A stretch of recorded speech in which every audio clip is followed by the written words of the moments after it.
lavet blåmuslinger med noget suppe til og grøntsager, og det smager pissegodt. Jeg har lavet helt det samme.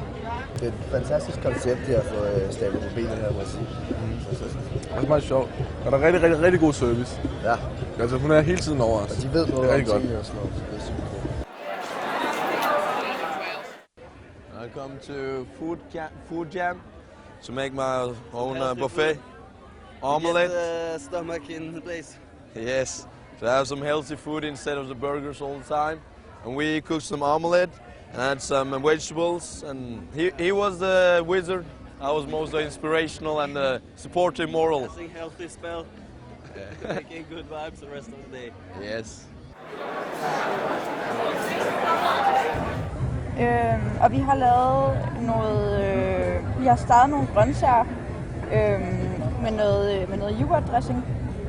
Og så har du startet... Jeg har startet en fisk, og jeg har selv fileteret den. Det er jeg ret imponeret over, fordi det har jeg ikke gjort før.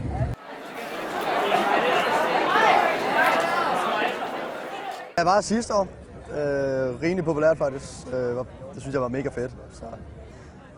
Her i dag har vi lavet en jordbær fennikel salat og dertil en suppe på kulmule, kartoffel, kikærter og løg og karry.